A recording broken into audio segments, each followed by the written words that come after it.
I'm John Rodgers from Cuyahoga Falls, and today we're going to go on a Celtic journey in the British Isles. Now, this is a rather special trip. It was done a Globus tour, and it took place in August of 2001, and it involved these places in the British Isles. Up in here is Scotland, and then we started here in Glasgow and went up and down, came down through the English Lake District and down and crossed over Wales, and this represents a ferry going across to Ireland. Now this is the Republic of Ireland, or Erie, and then we came, and it's independent. And we came down this way and up in here, and then we crossed into Northern Ireland, which is part of the United Kingdom. Came up through here and went from here, this is Belfast, back over to Scotland and up to Glasgow.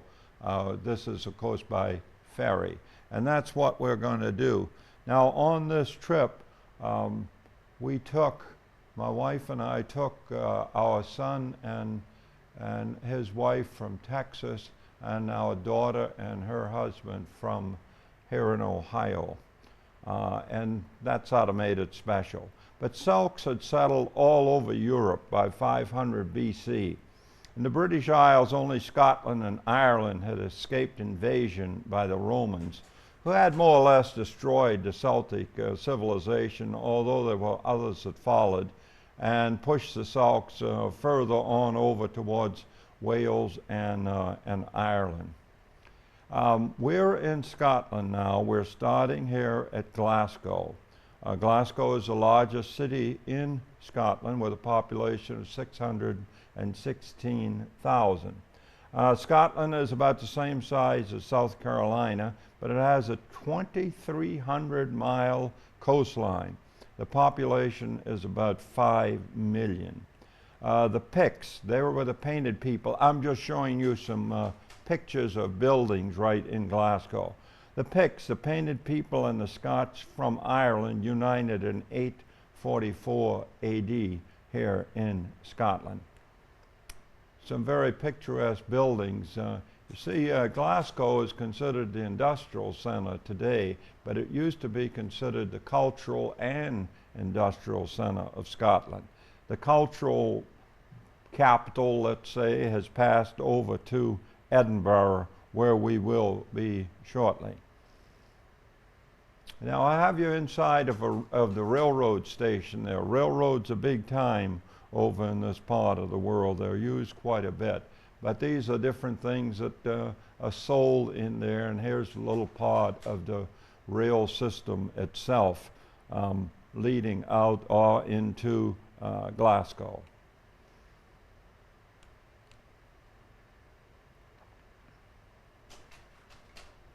I put this in because I like the church steeple, but I also like these interesting lamps on the streets. Now what we're going to do in Scotland, we're going up. This is Glasgow, this is Loch Lomond, and we'll move on up this way. This is Loch Ness up through here. We'll go as far as Inverness, but we won't really go, we'll just brush it and go out to the Culloden battlefield.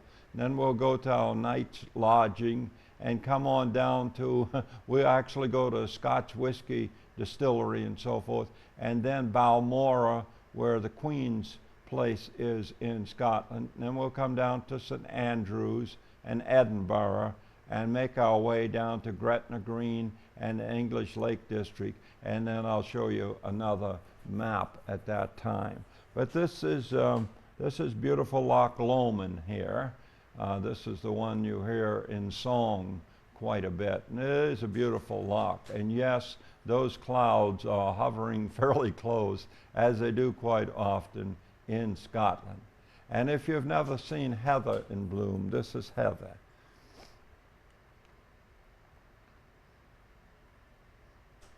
Beautiful little spot. Now remember, we're on a bus with about 42 people total, of which 6 of them are our family. And all of this is at one little stop along by Loch Lomond. And then we started making our way on up and into this place. This is Glencoe. This is sort of a place of death, you might say. This is where the MacDonalds massacred the Campbells long years ago.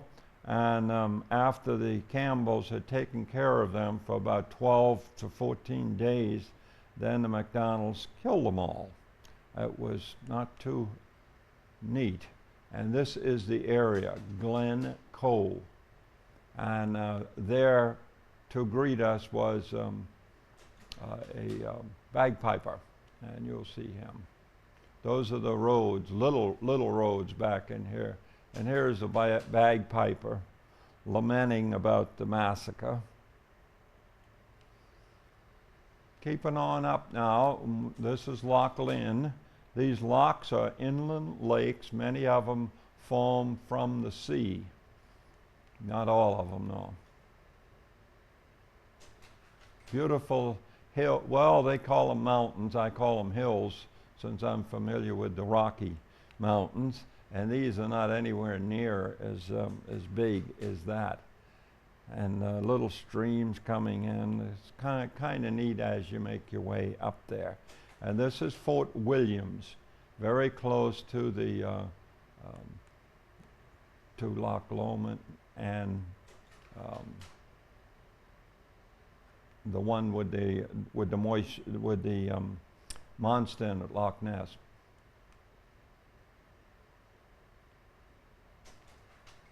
We're out in an area now that opens up somewhat, but it's got mountains on all sides, and this is where they chose to place the Commando Memorial. I started thinking this was for World War II, but it looks almost like it's World War I. These old field glasses here and those caps, but this is a memorial to some of the Scottish people who were in the different world wars.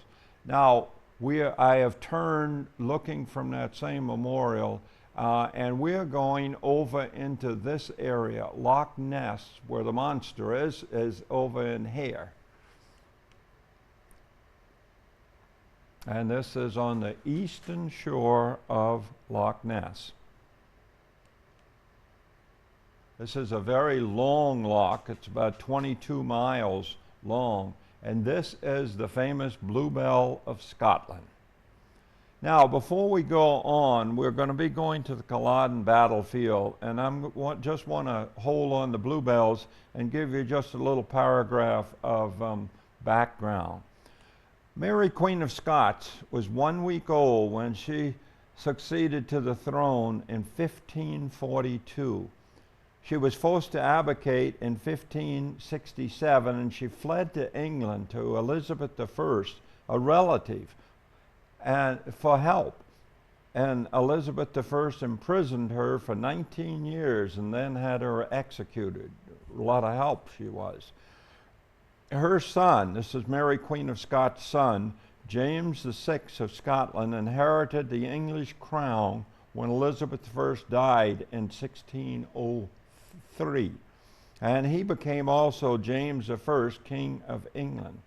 And later in 1707, the Scottish Parliament signed away its separate existence despite many protests.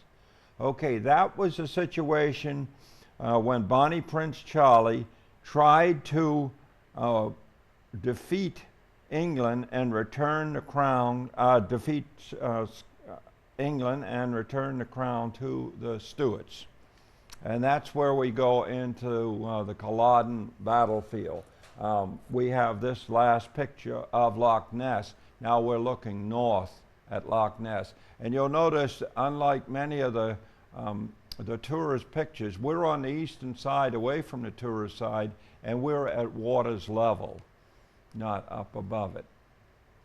And this is the little cottage. We have now come to the Culloden battlefield. This little cottage was there. Now it's been rehabilitated, but it was there on the day of the battle.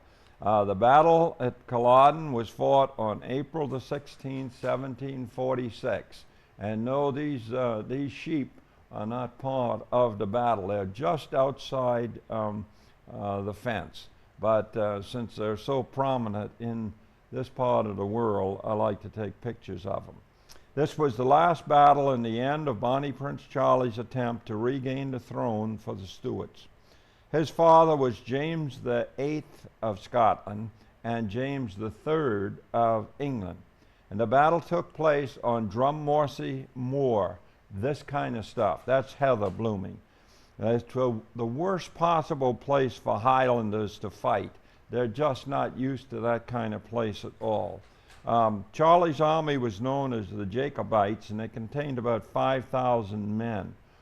The Duke of Cumberland, who became known as the Butcher, the second son of George II of England, commanded the Hanoverians with 2,000 to 3,000 more troops than the Jacobites. I have you looking at the memorial that was implanted in that last picture. The graves of the gallant Highlanders and so forth who fought for Scotland and Prince Charlie. Charlie's forces lost 1,200, many of them to cannon fire, which they didn't have, while the English lost only 76. That little cottage, Lennox College, lasted through the short battle, and it's still there today after some restoration. And hence, Charlie had brought a little renewed spur to Scotland, but it was at a real staggering price. A real staggering price. Now I have moved you on over to Grantown-on-Spey, and this Craiglin Hotel is a beautiful thing and pretty inside also, and this is where we spent that night. And then we walked up into the town, real quaint little Scottish town. Notice in these pictures all of the extra windows on top. That's done quite a bit over here. Give you that little bit of extra light. And some beautiful roses right there at the little hotel. And then the next morning we went over to Glenlivet.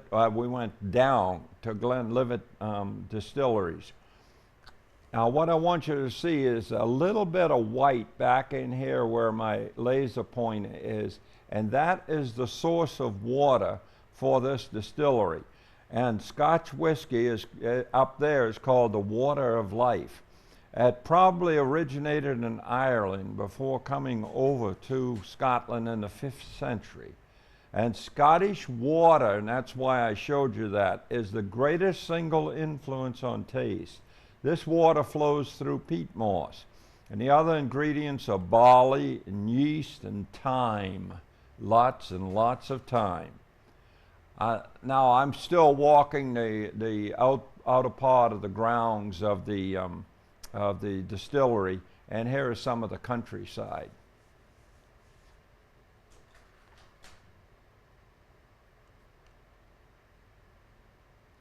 And back in there, that could well be a clan house. They look just like that, and they're put back in these places like this. And if you see a little lavender bloom to this, that is heather. And the month is August, so the heather is in bloom.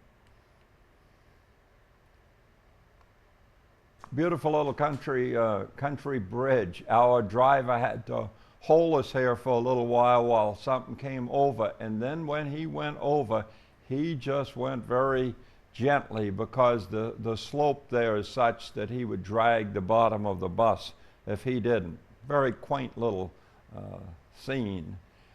Then we got over to Balmora. This is Crathy Church, and this is where the Queen Mum went to church when she was up at Balmora. And the Queen was at Balmora when we were there, so you're not allowed in to the castle. So they take you to Crathy Church. And less than 10 days from the time we got back, I saw in the news they had a picture of the Queen Mum coming out of this church. And unfortunately, she died last week. So you can tell when I'm taping this.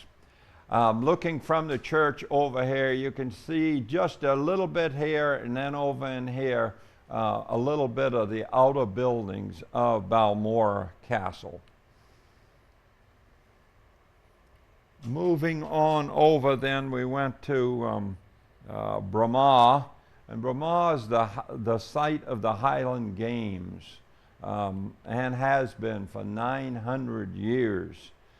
This Celtic cross indicates part of the tour name that we, the Celtic Journey, and just a little bit of the town. In the same river that you see in this little town, this river here, this is the same one that flows by Balmoral Castle. A little bit of rain sprinkling as we went that day, and we're making our way now through a little bit of rugged country over to St. Andrews.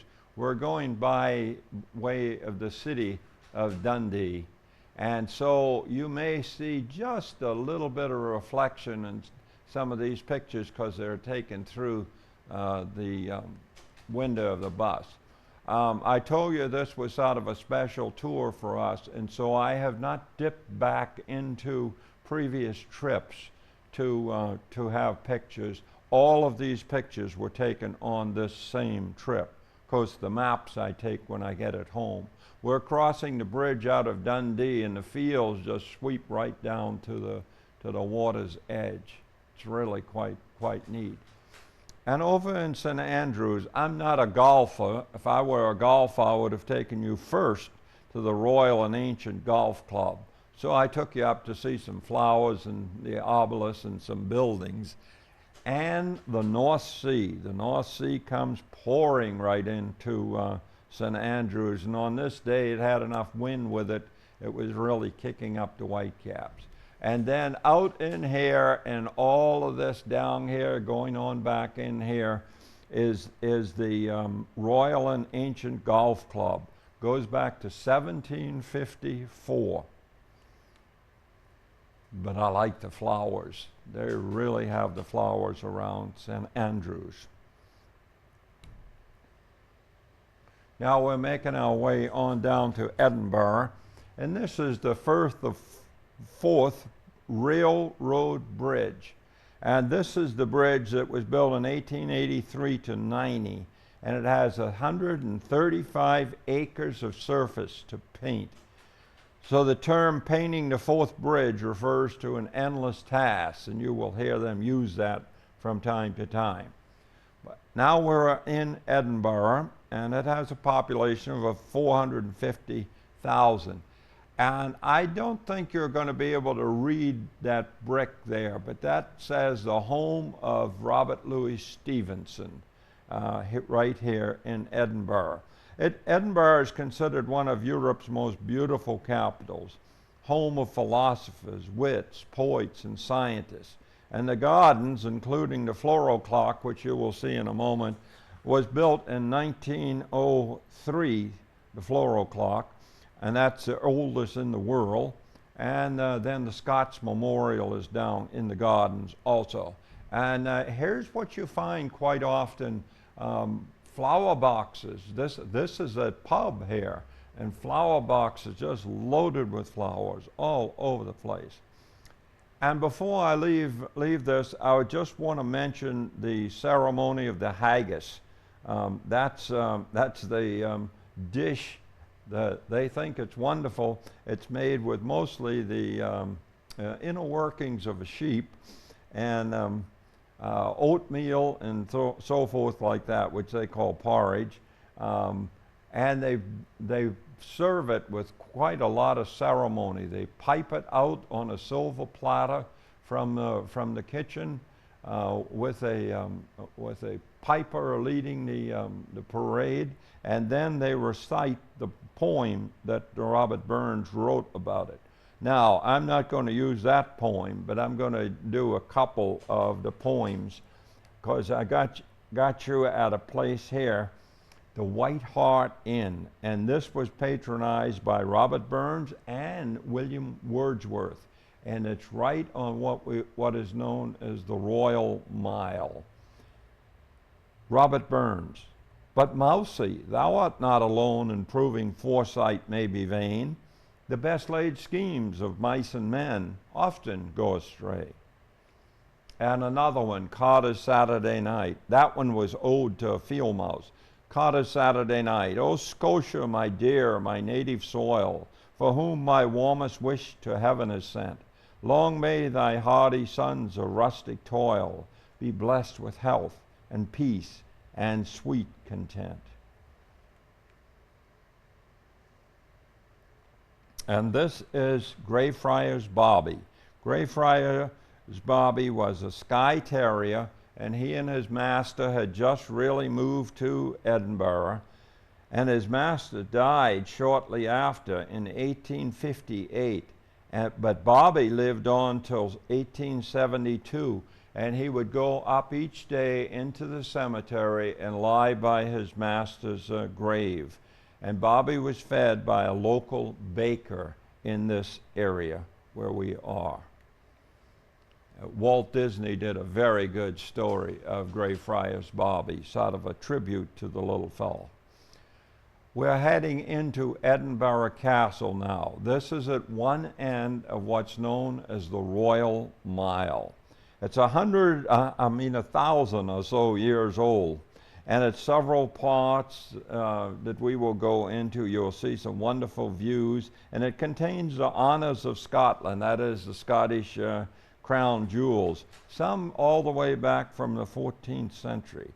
And this statue is of William Wallace as we go in. He defeated the English at Stirling Bridge in 1297. And the other one on the opposite side is Robert the Bruce, and he defeated the English at Bannockburn, very close to that, in 1314. They're both considered heroes of Scotland, and the two battlefields are very, very close together up in the area right by Stirling Castle. Actually, it's down a little from where we are and over to the west. And we'll go on in now, and here are the heights, you might call them. The cannons lining up there, and all kinds of things to look at and see and do. And here, this is that same Firth of Forth, and that railroad bridge that I told you about is over to the left. But down in here, this little green plot here, this is a pet cemetery in Edinburgh Castle. And if you were here and your little pet died, they could be buried right in that little plot of ground. Also up on these heights, well, the first time I was in Edinburgh Castle, they didn't have this old cannon resurrected, but it's there now, so that you can look at it. But this has been there. This is St. Margaret's Chapel, and this has been there since 1076. Old, very, very old. It only holds about 15 people, and this is inside of it. Now I forgot that I had also taken the stained glass window, and it came out very good also. And while I still have you up on here looking at the Firth of Forth, these are the gardens down in here. But we went into the memorial building, but you're not allowed to photograph anything in there. But there's one thing that I wrote down years ago from that memorial building. This is memorial to the men and women who lost their lives in the armed forces. And here's what these few words said. They shall grow not old as we that are left grow old. Age shall not weary them, nor the years condemn. At the going down of the sun and in the morning, we will remember them. It's very fitting. I've never seen anything quite like it. All kinds of views over Edinburgh. And then I want to call your attention to this other hill down here. This is the Calton Hill, and we will be there towards the last, just before we leave Edinburgh, and I'll tell you about this thing here and the column in here, and I'll show you a view from about here looking down Princes Street all the way. Now also in the tower before we go out, in the castle before we go out, is the small quarters, and you can't photograph in there, where James VI was born. He's the one that was the son of Mary, Queen of Scots.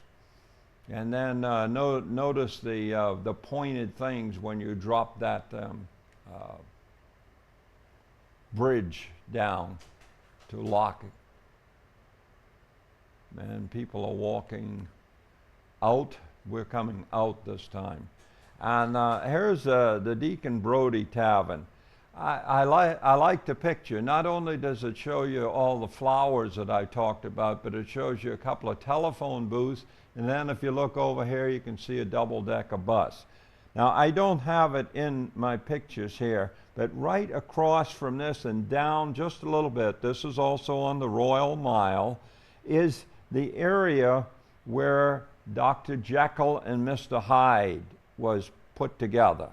And the body snatches was done there also. And about halfway down the Royal Mile is also the beautiful church of St. Giles.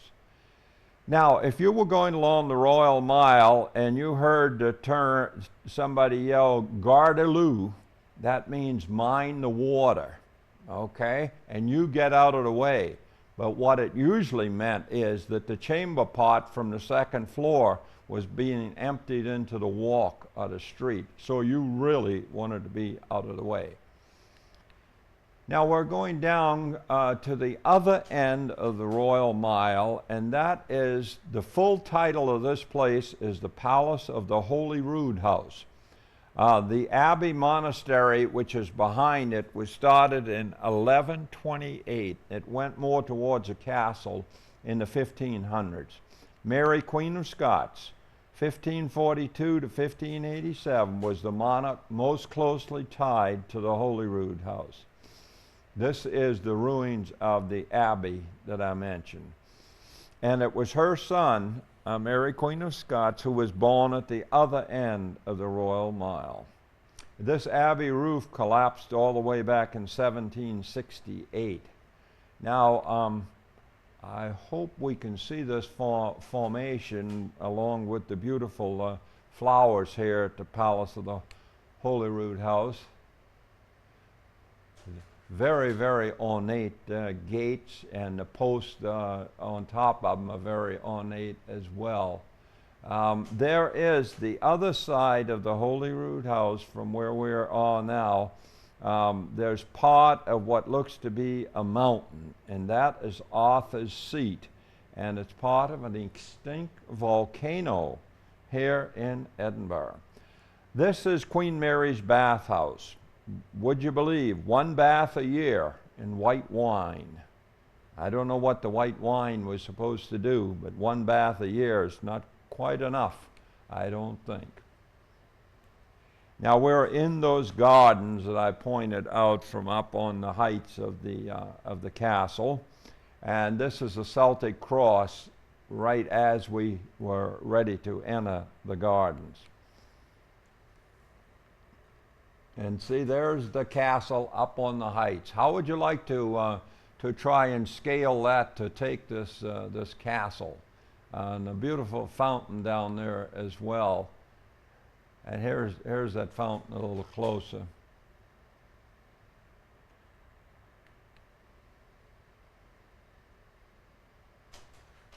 Massive place. Imagine that, being there for 1,000 years.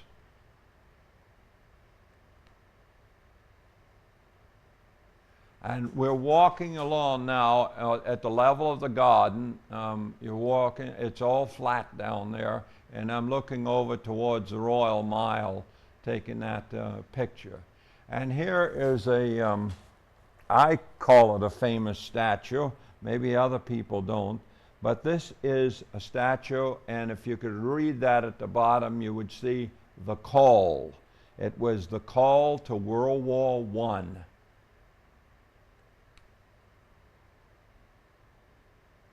They have different festivals, especially in the summertime, and that's what was going on here. They had something going on there, but there will be different programs during the year, during the day, as you move through.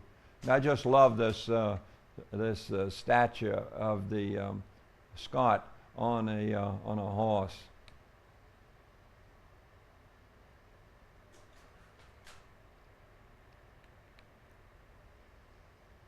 And here's that famous floral clock. This, where these people are here, that is Prince's Street, not Princess, Prince's Street. And as far as this clock is concerned, this little shrub here is part of it. And in that shrub is a little cuckoo, and he comes out every 15 minutes, and cuckoos along with the clock's movement. So that goes back quite a few years, early in last century. And the flowers there are just absolutely spectacular. Look at these tuberous begonias, just fantastic. And then on past there is the Scots Memorial. Again, I'm looking over from the garden area towards the Royal Mile. The Royal Mile is right behind these buildings, right about in there. And here is the Scott Memorial. And here's the statue within. I just want to read you one passage from one of Sir Walter Scott's poems, and this is from the Lay of the Last Minstrel. Breathe there the man with soul so dead, who never to himself has said, this is my own, my native land, whose heart hath ne'er within him burned his home, his footsteps he hath turned from wandering on a foreign strand. And then we went over to the Leith Dock. It's right on the outskirts of Edinburgh, and you can now go aboard the old Royal Yacht Britannia. And just a couple of pictures of it. This is the one that the Queen would use to go to different places.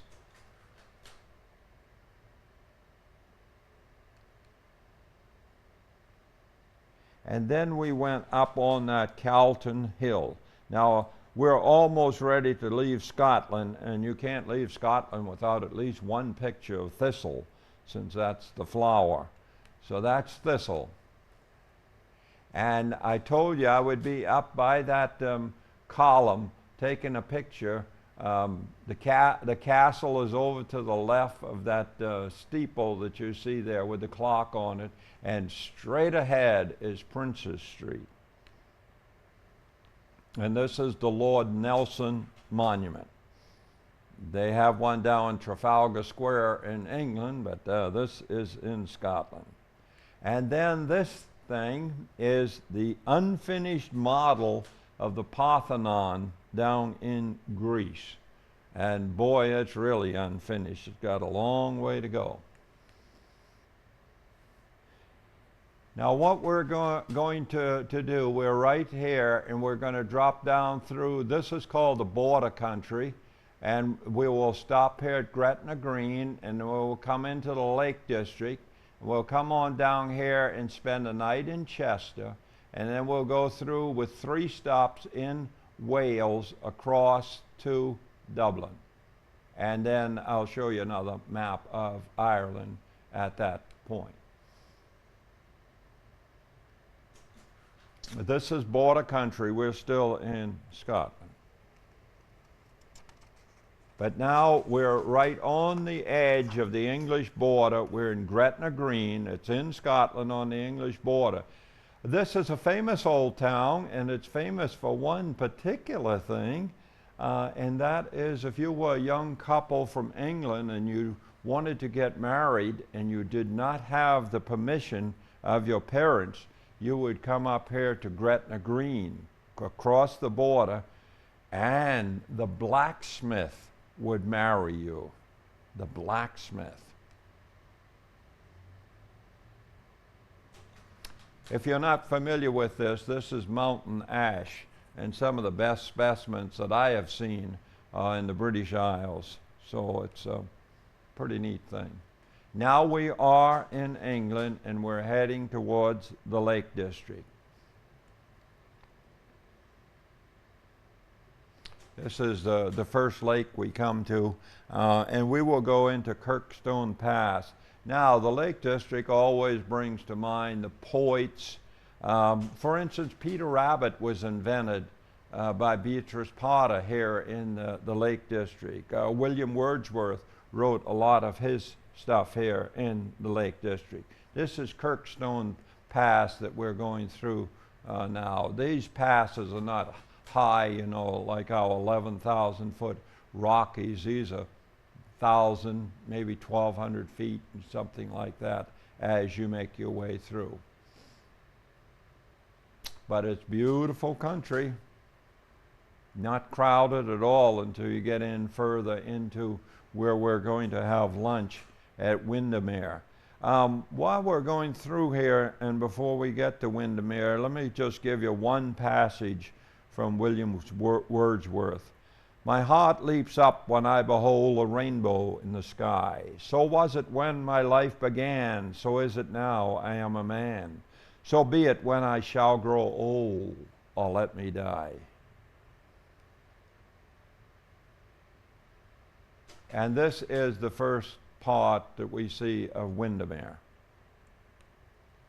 They just simply call it Windermere. It's actually a lake, but the town is also Windermere, so they just say Windermere. Hydrangeas as we make our way up to where we're going to have lunch. And then I turned around just after those hydrangeas and took a picture of Windermere. And this is the place up on the hill where we went to have lunch.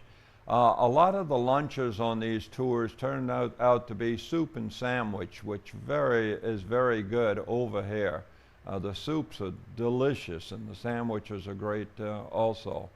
So it's a great way, and then it doesn't fill you up too much so that you miss things by sleeping on the bus in the afternoon.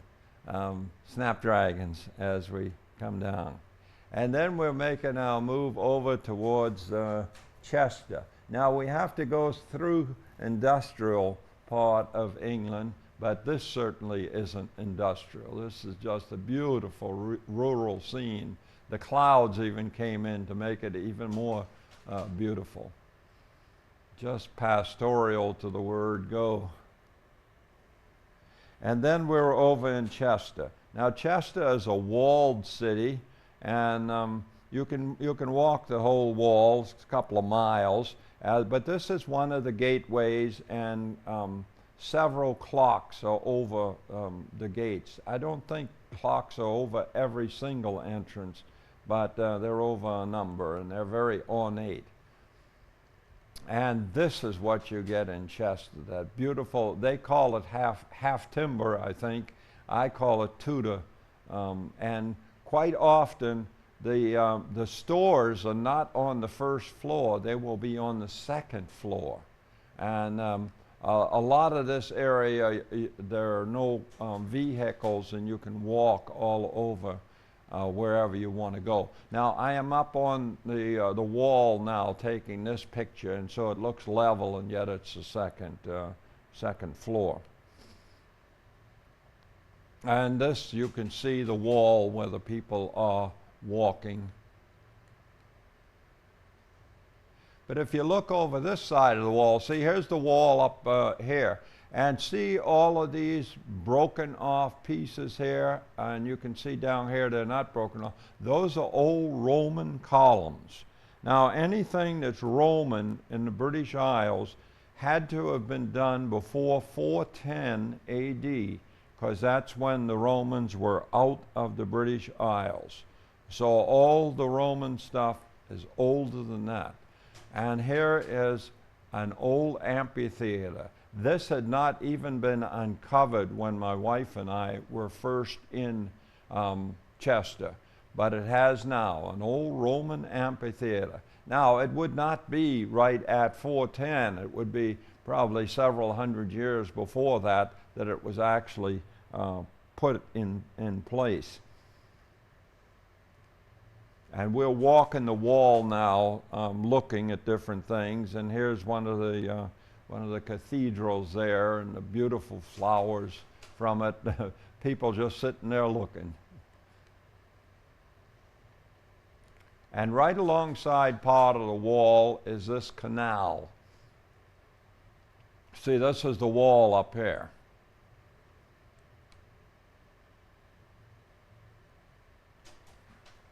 Beautiful Tudor stuff.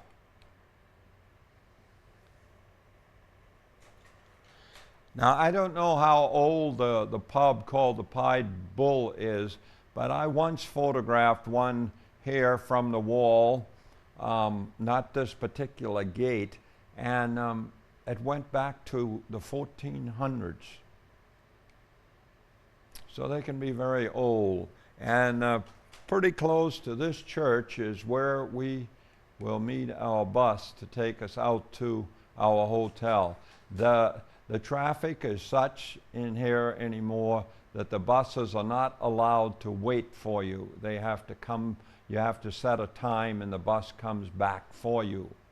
And then one thing out at the hotel that I wanted to show you, this is called a monkey puzzle tree.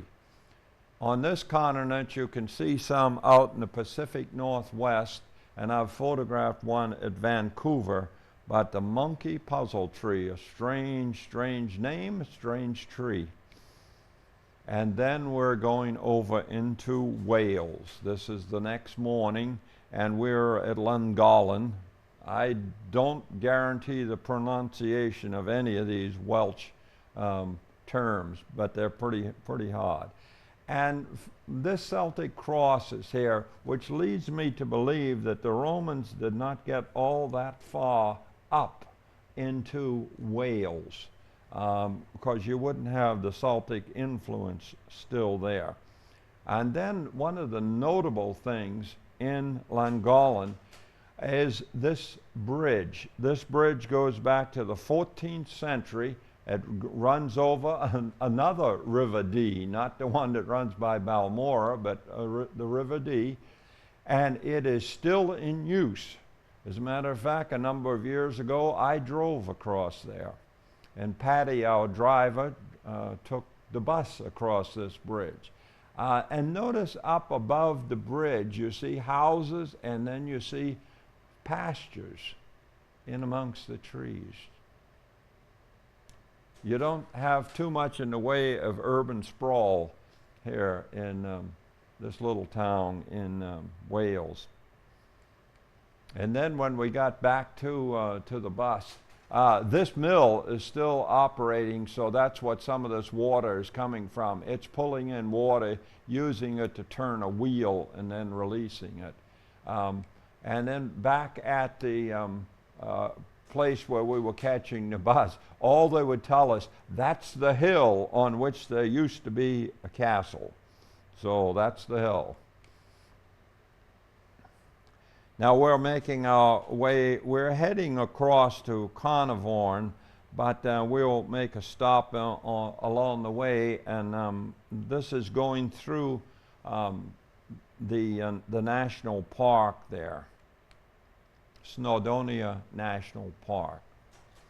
And yes, it was hanging there, but I don't think it rained that particular day, but the clouds were really coming down at us.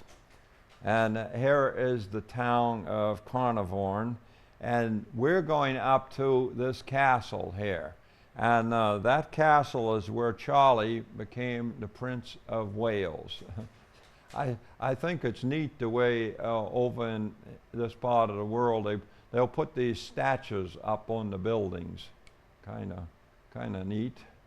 And we are in the castle now, and these are steps right here, but this black piece, if you can see it right above where I'm running the laser beam, that is where Prince Charlie became the Prince of Wales. And I don't have a date for that, but I think it was back about 1969 or something like that. I'm not sure about that date. But you can go all through. Now, it costs you something to go in these. It's fairly reasonable, but you are then free to go all through it. You can go in these walls and walk. You can go up top. I'm still in the castle taking pictures of this little marina on the outside. And it's just fantastic what you can see. We're up high now, walking along, and the castle just stretches. It's a huge place. And this is the doorway where we actually came in the beginning. Now we're making our way, and we have to get to the ferry on time.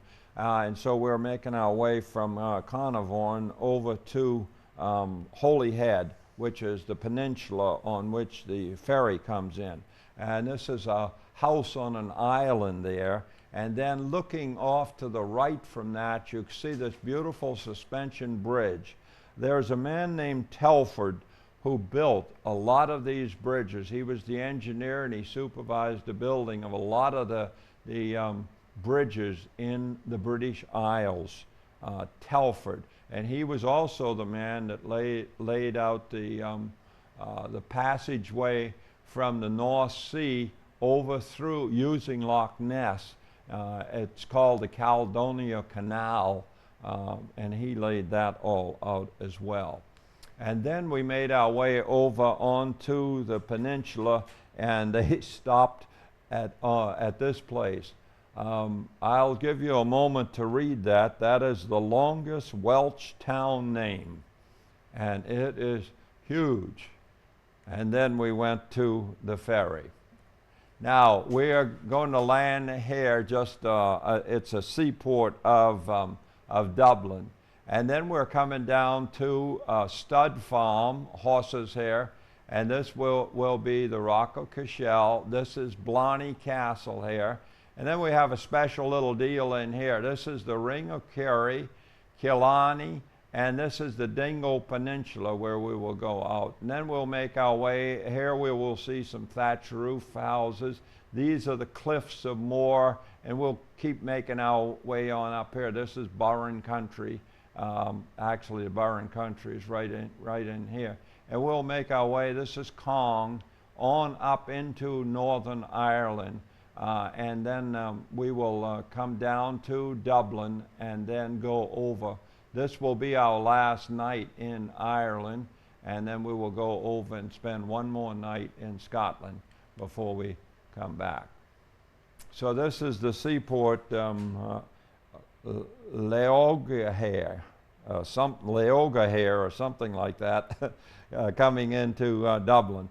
Now, Ireland has a population of about 3,632,000.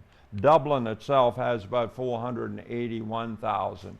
And these are just a couple of views on the way into Dublin. And this is a statue in one of the parks as you go along, and this is Oscar Wilde. They're noted in different parts of Dublin for their doorways, but it's usually color, and this is one of the most ornate ones that I have seen in there. Sort of their little trademark, you might say. This is a Protestant cathedral. This is St. Patrick's Cathedral, Protestant, and we did not get to go in there. We didn't have that much time, but we wandered just for a few minutes on the grounds, and were able to take a few pictures. And here's the bell from there.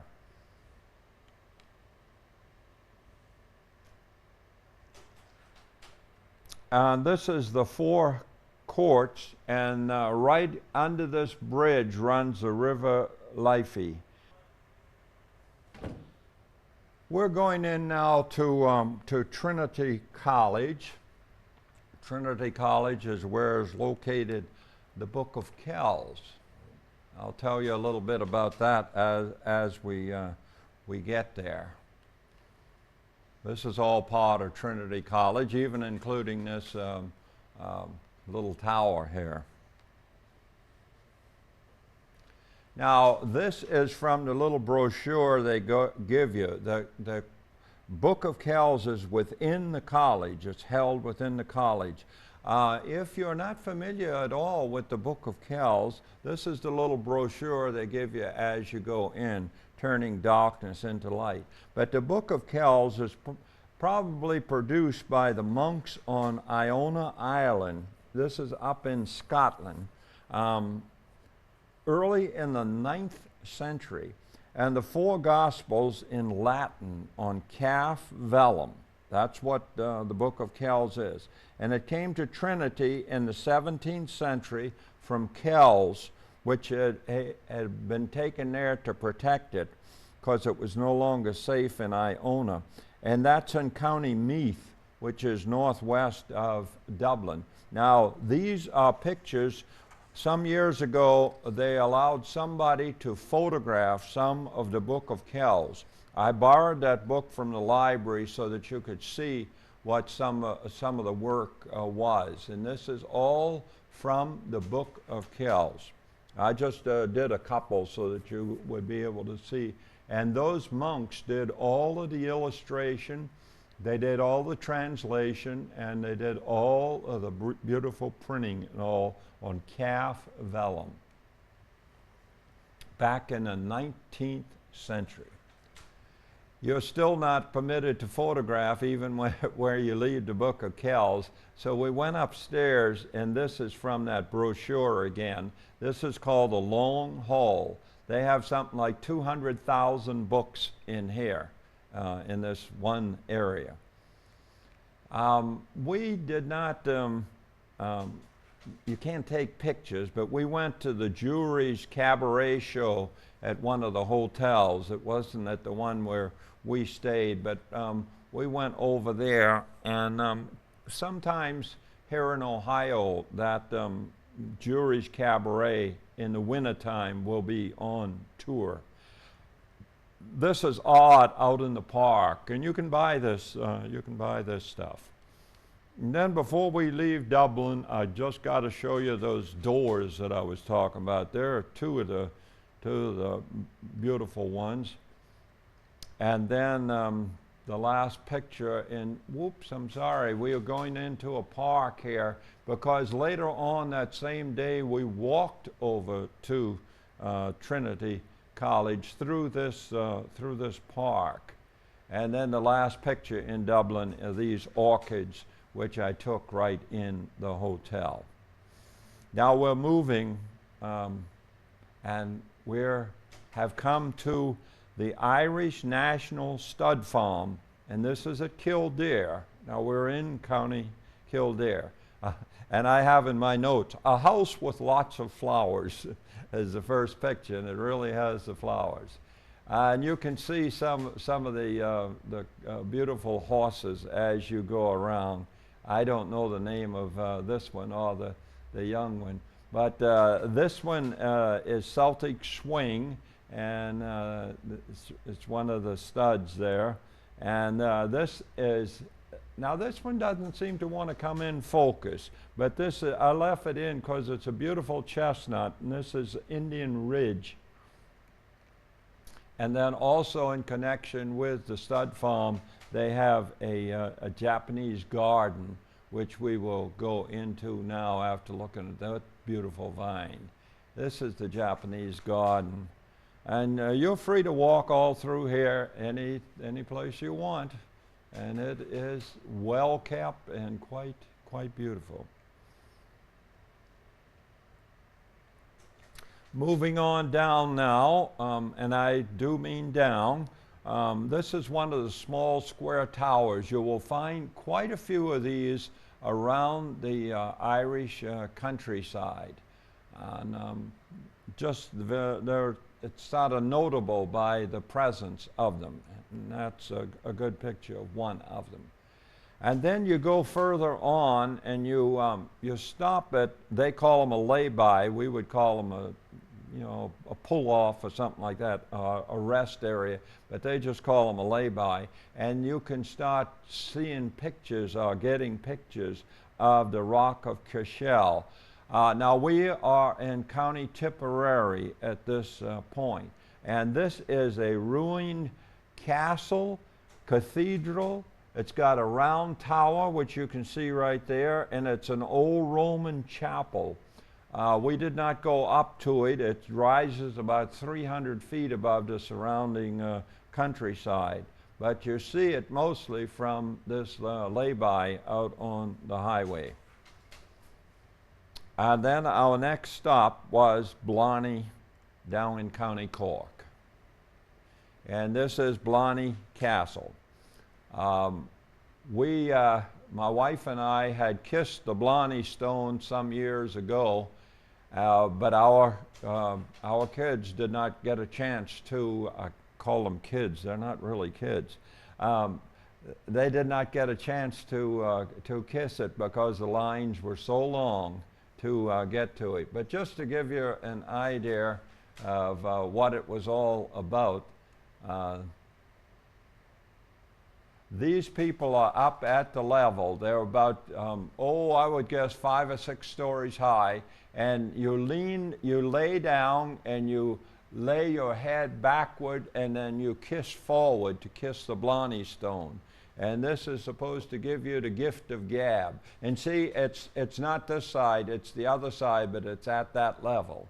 Incidentally, that's our son and his wife there. One of the ones I just called a kid.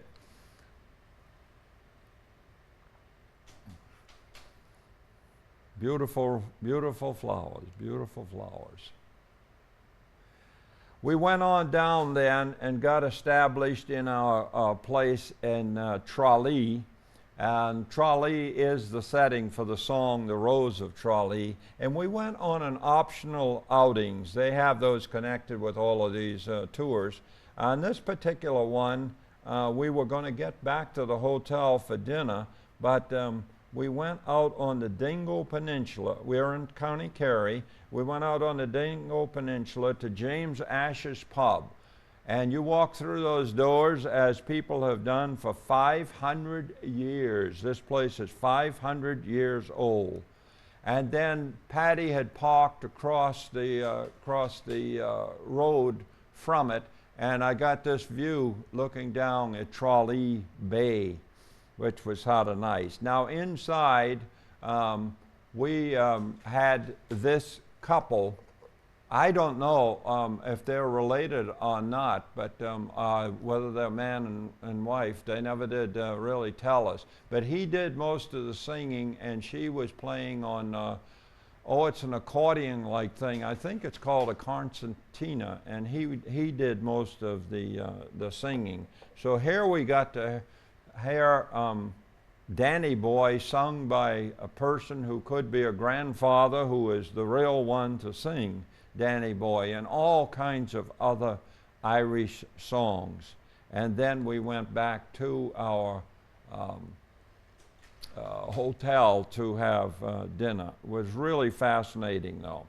On the Ring of Kerry the next morning, lots of views, lots of views. Here's heather in bloom again.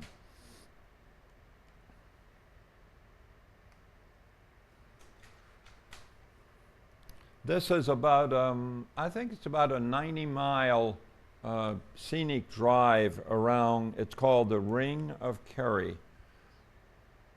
And it is quite beautiful. And that is a power plant that is burning peat. You will see a little reflection above it from the windows of the bus. But that's burning peat moss to get power. little patchwork quilt of farms down below.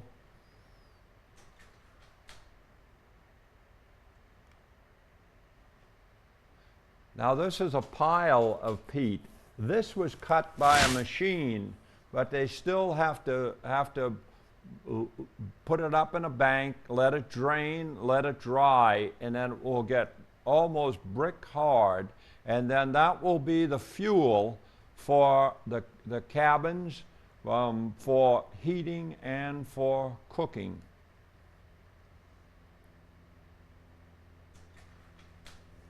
And the farms go right down to the top of the cliff, and the cliff drops off into the water. This is salt water now. One of the arms of the Atlantic Ocean, obviously. Well, not obviously.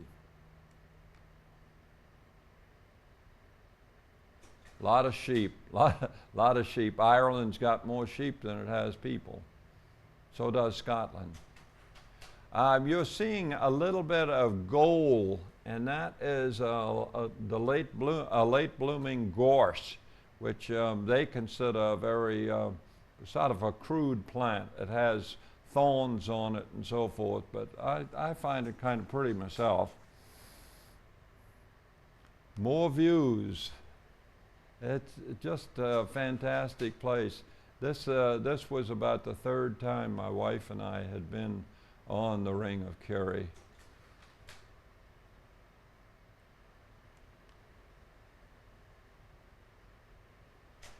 When you notice all this white, especially in this pasture, and over in here, that is all sheep. Every one of those white spots is a sheep. Then when you come back in off the Ring of Kerry, you are in the little town of Killarney. And I'm sure you've heard of Killarney. And this is the place where we stopped, and they put the bus. And then I walked around and did some more photography. This goes back to the Celtic times. And this is where you can get those jaunting carts. And these people will take you out to the old abbey and out to one of the old buildings alongside of a Lake of Killarney and this type of thing. And they're right downtown Killarney. But our bus driver, who is Irish, told us to go over to McSweeney's Arms Hotel to get our soup and sandwich for the day, and so that's where we went. And while I have it on that picture, I want to give you the first of two Irish benedictions. May you have food and raiment, a soft pillow for your head. May you be 40 years in heaven before the devil knows you're dead. That's the humorous one, and you'll get the other one in a few minutes. But we moved on then to County Limerick and the little town of Adair. And this is the only place on this trip where I can show you thatch roof houses. And they are very well kept and very beautiful. A thatch roof that remains in pretty good shape will last about 25 years. You may have to, if you have high winds or something, you may have to do some work during that time, but it will last for 25 years. And they got some really neat ones here at Adair. They really are quite beautiful. They're all right together, but quite beautiful. And here is the fruit, they would call these hips, of old English rose. They would probably call it an old Irish rose, but I call it an old English rose. And then we moved on to this castle. We haven't gone to our place to sleep for the night, and we're not going to sleep here, but we're going to have dinner here. This is Napogie Castle, and we're in County Clare, and it is handled somewhat like a madrigal dinner. Like we would have here at Stan Hewitt. And these are the people who greeted you as you went in. And then here are the two, this is the couple, and they were with our group. They were being honored by being the ones for the night. The rest of us sat at the different tables and ate. And at this place, you ate with utensils. You didn't eat with your hands. And they had a program for you, and this is the harpist, and here is the violinist. And they had a program having to do with Irish women, and quite well done, very professional. And the food was good, and then we went on over and spent the night at Ennis. And this is the flowers outside the next night, the next day. And just a couple of pictures as we're making our way over to the Cliffs of Moher.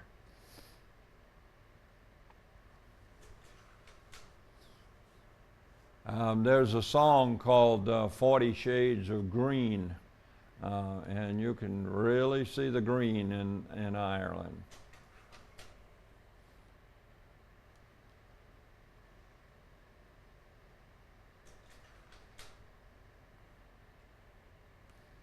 Now we're almost to the Cliffs of Moher, and we're right in the parking lot now. And then here is the first good view of the cliffs. These cliffs rise about I have them down as 668 feet. And this is the Atlantic Ocean which is hitting them. I seem to have a little speck on that slide. I don't remember a bird being in the air, so it must be a speck. And then this tower is up at the top, but you didn't need it. You don't actually need a tower to see the Cliffs of Moher. And then on the far side of there is some of the more dramatic. It's not quite as long, but the way the waves hit it, it's more dramatic than the other one. And this foreground where you see the sheets of stone, that's how they used to do their fences up here before the advent of wire, or wire that they could actually afford and use for their fences. So this is very dramatic over this side. And as we move away from the Cliffs of Moher, we're heading on towards Galway, and a little cottage. That is a thatch roof, but it's not anywhere as neat as the other. And that is the Galway Bay that you see in the background here, and here's some more of it. That's the one featured in one of the Irish songs. See the sun go down on Galway Bay.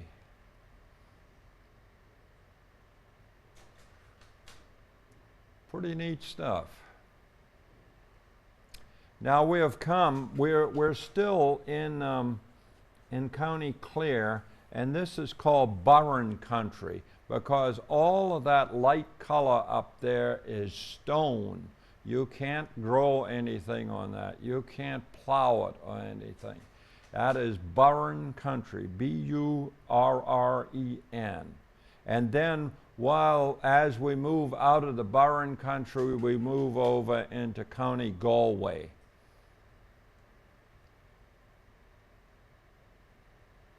And this is Galway Bay. Then we make our way on over. There's another one of those square towers that I mentioned that you see quite often in Ireland.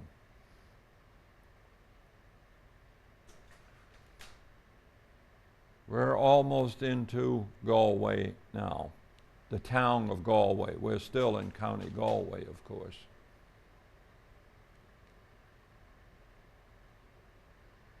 And here's the little town of Galway. And up in the park, I had my daughter find out who this man was, this statue, because there was nothing there. And the first thing I thought about it was Charlie Chaplin.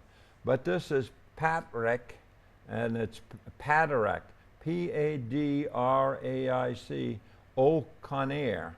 And he was a native of Ireland, and he was a writer. He wrote short stories. He lived from 1882 to 1928, and he used to go down to the docks and sit there and do his writing. So that's a story of him. And still at this same square, this marks where John Kennedy spoke to people here in Galway just a few months before he was assassinated. And some people, instead of calling this Eyre, E-Y-R-E square, call it the JFK Memorial Park. But that's where John F. Kennedy spoke. And here's a little bit of the modern sculpture, which I don't understand, but anyhow, that's right in the same park. Then as we left Galway, I saw this scene, which was sort of fascinating, with the little chapel there and all the gravestones around it. And I moved fairly fast and got this second picture of that also. And notice all the high crosses there. Quite a few of them have the circle in them marking Celtic. We went on then to into County Mayo and to the town of Cong. And I just have this labeled as Little Girl and Ducks. She was having a great time feeding the ducks. And this is the place, and you see it on these signs, the Quiet Man. This is the place where John Wayne and Maureen O'Hara were photographed in the movie The Quiet Man, in the little town of Cong. And these people are really proud of it, and they use that name over and over and over again. This is an old, a graveyard and an old church in the background, still in Cong. This is the little stream going through, probably a pond really. And this they call the Quiet Man Cottage, and that is the thatch roof on that. Then we moved on up to Sligo, I guess is the way you pronounce it, and this is in County Sligo. And the river and walkway, I took this picture right out of our hotel window, and then moved in on those boats all the way up to the right. And we walked all through the place downtown, and then came back. And then the next day, now we're heading on our way to Northern Ireland, and we went out to Drumcliff. And this is the Celtic cross out there, and this is where the grave of the Irish poet W.B. Yeats is. And that is a mountain over there that he liked, taken right from alongside of his grave, which you see here. And then here is the church.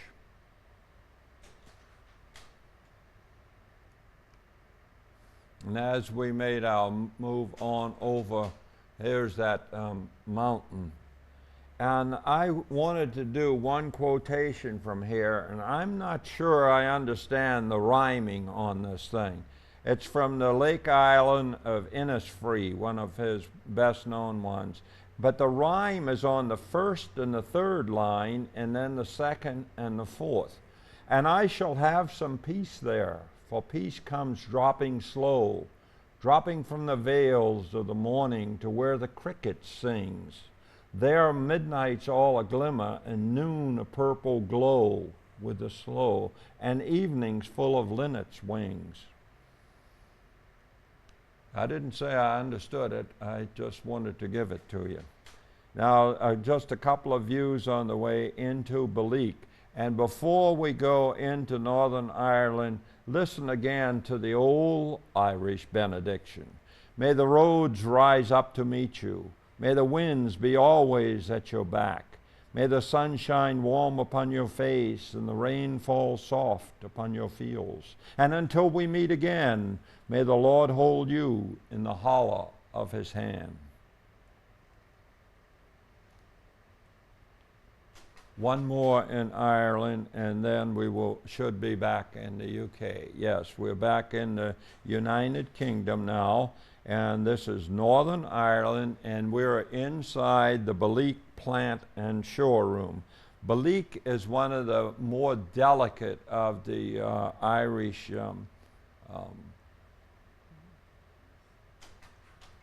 works, porcelain.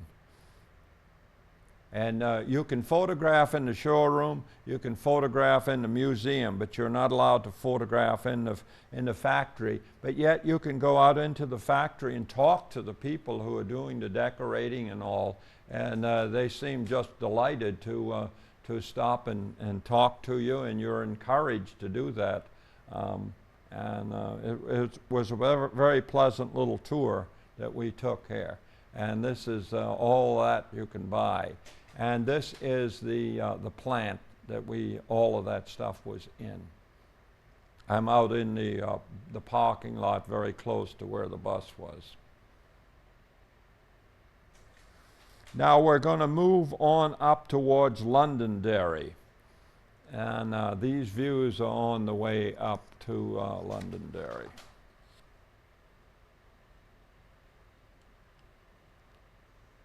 And then we get into the town. And this is one of the conflict signs.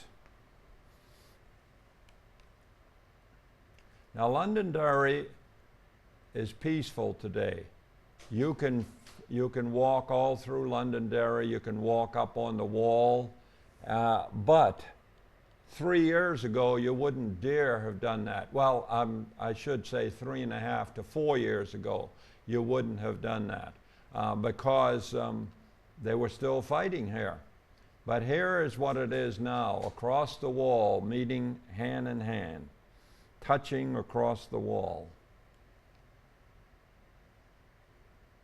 And this is St. Columba's Cathedral. This is named for the one who took Christianity over to Scotland on that Isle of Iona that I spoke about when we were talking about the Book of Kells. Now, I'm not exactly sure what I have here, but it's an interesting picture, so I left it in the set. Sort of a coat of arms or something of that nature.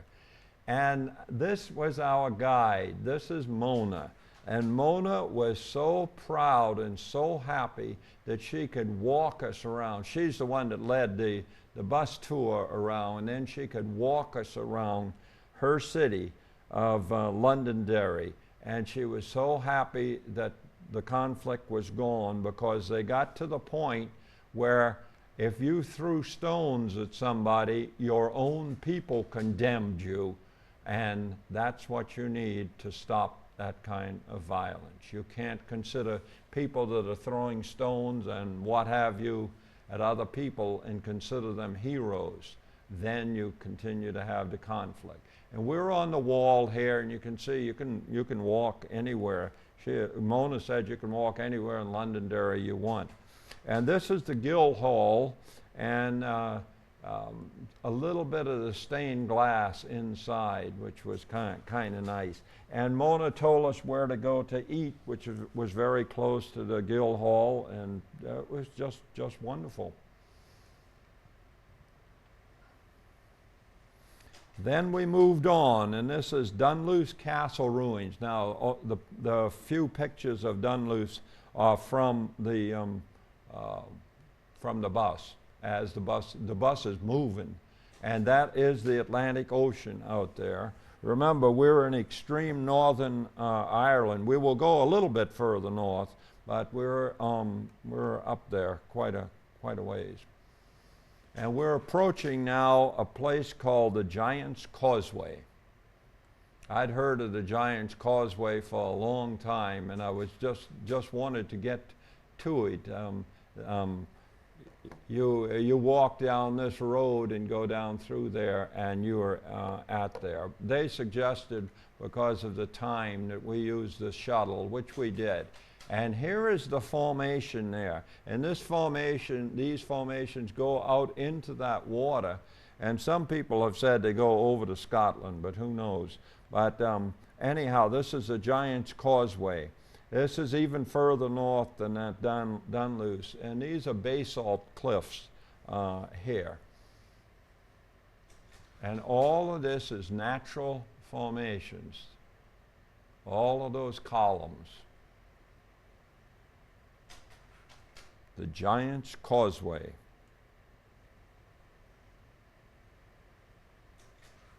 And then they have all sorts of legends and stories and all about the giant that came over from Scotland and so forth, and how he was scared off. And look at the formations as you look down on them. They're not exactly uniform, but they're really something. Now I'm up fairly high now. This is the parking area down here, and you can see people walking along over there. You can see the cut there where the road is.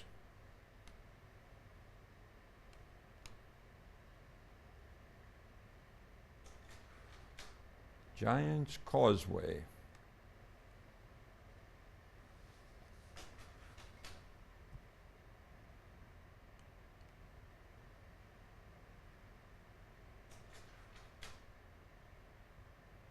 And then they have up at the top, they have this museum, Causeway School Museum. And then we were continuing, Dan, this is called the Antrim, that's the name of a county, the Antrim Coast Road. And it follows right along the Atlantic as you're making your way over. We're heading over to Ballygally, and we will spend the night there, and then the next day we will go down into Belfast just for a short period. But we're heading over on the Antrim Road now.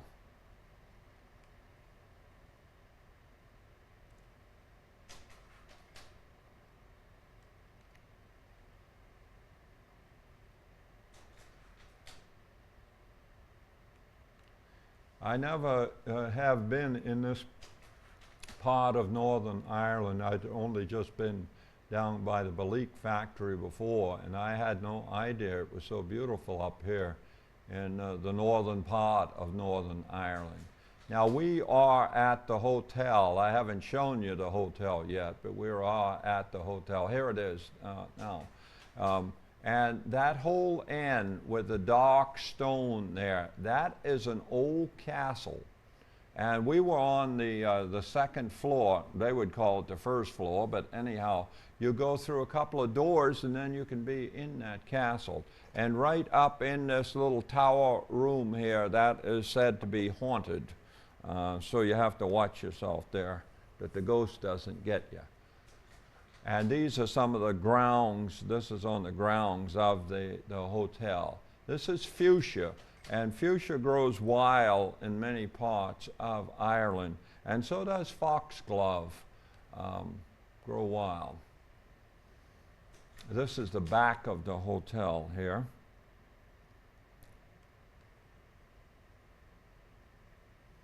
A little bit of the town.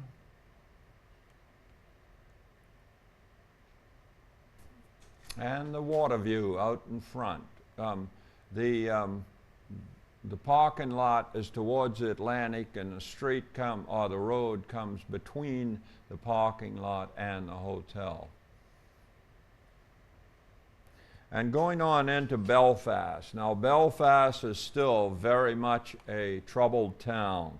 There are 300,000 population.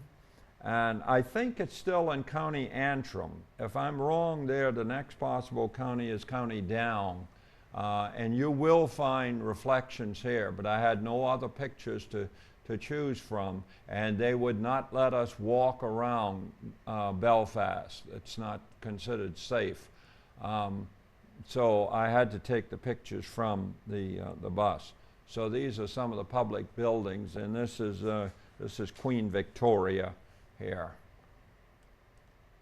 And there are different crests and statues and church steeples and a little part of the university.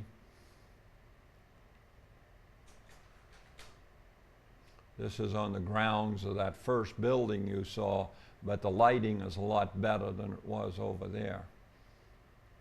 Church steeples are still there in Belfast. This is part of the university here. And then this Clinton's hot food. This is where Bill Clinton ate when he was visiting over here as president of the United States. And this guy picked it up as Clinton's hot foods, and he's been, I suppose he's been doing pretty good. And then they took us out from the town a little bit, and there is reflection here, but I left it in because this is considered one of the very largest dry docks in the world, is right here at Belfast. And in case you didn't know it, the Titanic was built in Belfast. And then we thought this was very strange. We wondered about this, the fortifications, the wire and all around this. And this is a fortified or protected police station in Belfast.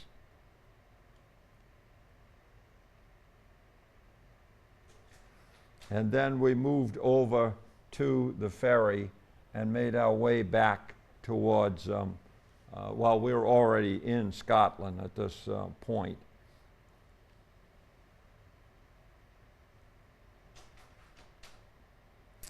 Now, I hope you enjoyed your Celtic journey across the British Isles. We have been in each part of the British Isles on this. You don't do that too often. And I'll leave you there. Maybe we should do that old Irish benediction one more time. May the roads rise up to meet you. May the winds be always at your back. May the sun shine warm upon your face and the rain fall soft upon your fields. And until we meet again, may the Lord hold you in the hollow of his hand.